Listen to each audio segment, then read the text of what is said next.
Oh, new this morning, a wild chase plays out in Albuquerque. A suspect led Bernalillo County deputies on a high-speed chase overnight throughout the North Valley. This was going on for much of the midnight hour. It came to a halt about 1:45 when the suspect crashed his truck at 12th and Manal, slamming it to another vehicle.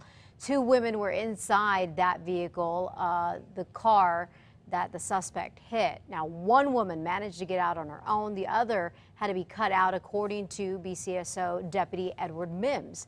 Now, no word on their conditions this morning. Officials say after the crash, the driver and his woman passenger tried to make a run for it, but deputies quickly arrested them.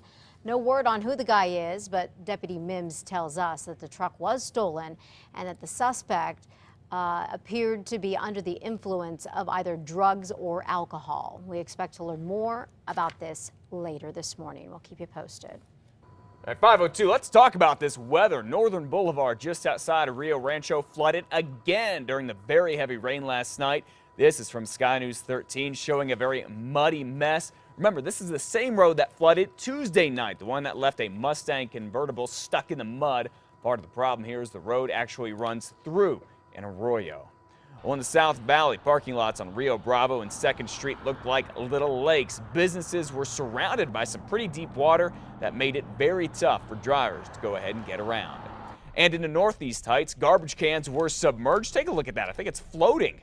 Streets flooded. It was tough enough for cars to get through, but just wait for it. Here we go. Imagine trying to drive a motorcycle through that, or if you're out for a nice afternoon bike ride, trying to fight all that water while it was rushing down the street and over curbs.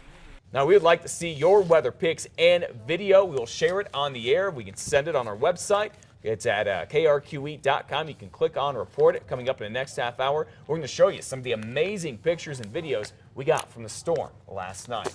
And don't forget, you can always go to KRQE.com to get the latest on the weather. In fact, meteorologist Cassandra Kermey will be back in just a few minutes with continuing coverage of the storms. The big question, are there more in store for us today?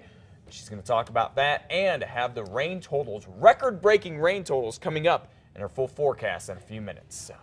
Well, at 5:04 and some other news this morning, the firestorm at the Veterans Administration over the long wait times and delayed medical treatment for America's veterans is proving to be a catalyst to improve the system. In fact, today, Acting Secretary of Veterans Affairs Sloan Gibson is scheduled to be in Albuquerque again today to meet with local VA leaders, employees, and stakeholders to discuss ways to improve access to care.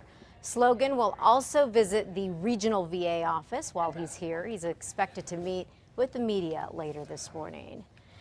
The other national crisis, the influx of immigrants from Central America, it has fueled a fierce, divisive national debate, I should say, while thousands of unaccompanied minors are stuck in legal limbo. For weeks, President Obama has come under fire for his foreign policies.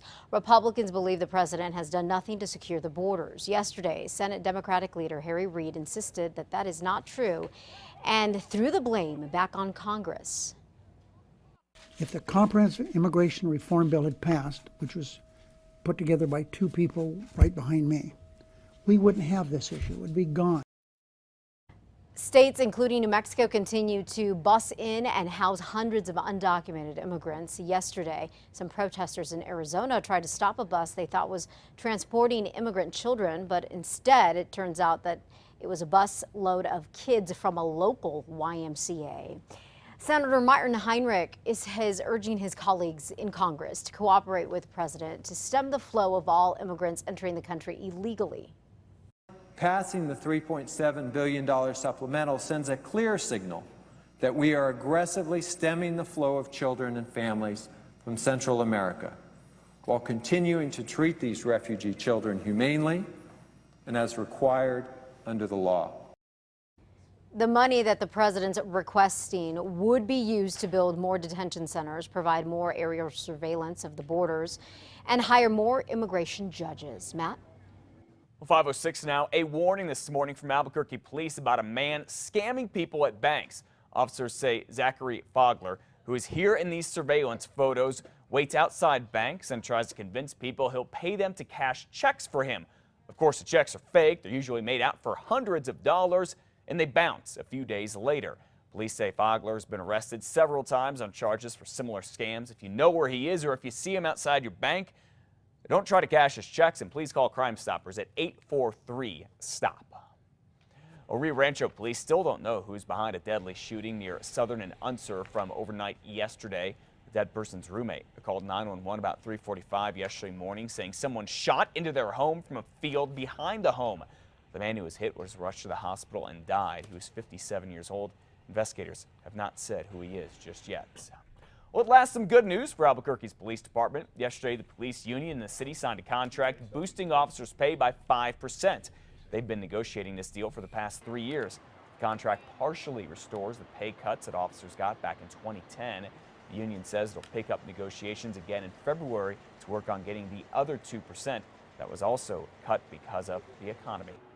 We look at it as a step forward in moving the association forward with the community and being able to get past this point of the department's stripes that they've been going through. The city says it was worried that without the pay hike, recruiting and keeping good officers would become even more difficult than it already is. This pay hike will cost the city $3.8 million.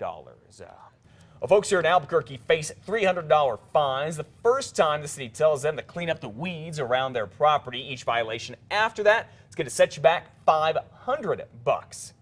But residents in one neighborhood think the city has a double standard and is not following its own rules, specifically at this property on Cody Court near Coors and Eagle Ranch. The city has been trying to unload this property for years while the plants have grown unchecked.